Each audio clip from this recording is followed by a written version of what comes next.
Assalamualaikum warahmatullahi wabarakatuh. Saya Lutfi. Di sini saya akan menjelaskan mengenai apa itu IoT.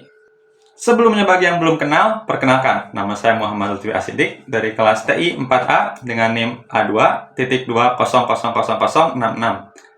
Mata kuliah ini adalah jaringan komputer. Saya dari jurusan Teknik Informatika, Fakultas Teknologi Informasi, Universitas 11 April Sumedang. Langsung saja kita masuk kepada pengertian dari IoT atau apa itu Internet of Things. Internet of Things. IoT atau Internet of Things adalah sebuah konsep di mana suatu objek yang memiliki kemampuan untuk mentransfer data melalui jaringan tanpa memerlukan interaksi manusia ke manusia atau manusia ke komputer. Perkembangan IoT dapat dilihat mulai dari tingkat konvergensi teknologi, kabel, mikroelektromagnetikal atau MIMS, internet, dan QR. IoT juga sering diidentifikasi dengan RFID atau Radio Frequency Identification sebagai metode komunikasi. Things pada Internet of Things dapat didefinisikan sebagai subjek, misalkan orang dengan monitor implan jantung, hewan peternakan dengan transponder biochip, sebuah mobil yang telah dilengkapi built-in sensor untuk memperingatkan kemudi ketika tekanan ban rendah. Sejauh ini, IoT paling erat hubungannya dengan komunikasi machine to machine di bidang manufaktur dan listrik perminyakan dan gas. Produk dibangun dengan kemampuan komunikasi M2M yang sering disebut dengan sistem cerdas atau smart. Masuk ke cara kerja. Bagaimana IoT bekerja? IoT menghubungkan semua jaringan elektronik yang ada pada alat-alat kepada cloud. Seperti namanya, IoT bergantung pada internet sebagai konektivitas antar sensor atau perangkat yang akan saling berkomunikasi di cloud. Data dari sensor yang dikirim ke cloud akan diproses oleh software yang akan menentukan action selanjutnya. Action ini bisa berbentuk pengiriman alert, penyesuaian jadwal, penutupan akses pada alat, atau lainnya. Solusi IoT dapat dikontrol oleh user lewat dashboard dari komputer, laptop, atau mobile device lainnya. User atau pegawai yang sudah diberikan izin dapat mengatur dan mengubah action dan rules sesuai kebutuhan perusahaan.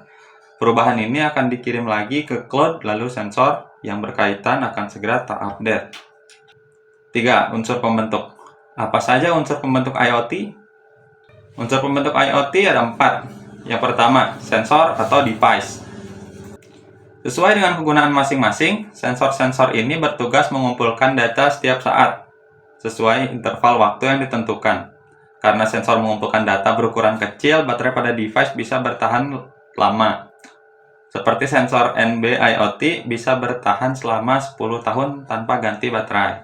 Yang kedua, konektivitas. Pemilihan konektivitas selalu disesuaikan dengan kebutuhan pengguna. Untuk industri yang menggunakan banyak device kecil di area yang luas seperti pada pertanian dari penyaluran listrik, LP1 adalah jenis konektivitas tepat. Sedangkan untuk industri finansial yang memerlukan keamanan tinggi, SD-WAN dan Managed Device Connectivity. Kemudian ada data processing. Saat data dari sensor masuk ke cloud, processing pun dimulai. Karena data selalu datang dan selalu diperbarui, software bisa melihat perkembangan aset secara real time dan memastikan aktivitas aset sesuai rule atau parameter yang telah ditentukan. Kemudian ada user interface atau dashboard. Dashboard adalah tempat data ditampilkan agar user dapat mengamati aktivitas real time yang terjadi pada seluruh device dalam perusahaan. Di sini, user juga dapat mengubah pengaturan rules dan action yang dilakukan oleh sistem IoT. Penerapan IoT dalam kehidupan. Dalam bidang kesehatan, saat ini banyak sekali teknologi advance yang dapat membantu kinerja dari dokter maupun tenaga medis. IoT juga membuat sebuah terobosan baru dalam perkembangan mesin dan alat medis untuk mendukung kinerja dan tenaga medis agar lebih efektif, tepat, dan mengurangi resiko kesalahan. Nah, kemudian membahas teknologi IoT apa yang mungkin bisa diterapkan pada rumah sendiri atau lingkungan. Di sini mungkin saya akan mengambil contoh rumah sendiri yang sekiranya saya bisa terapkan, yaitu smart house atau smart home.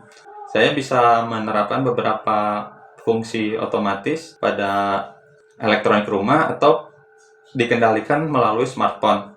Namun, proses ini membutuhkan alat-alat IoT tentunya yang sulit untuk didapatkan atau tidak mudah didapatkan. Sekian, terima kasih atas perhatiannya. Wassalamualaikum warahmatullahi wabarakatuh.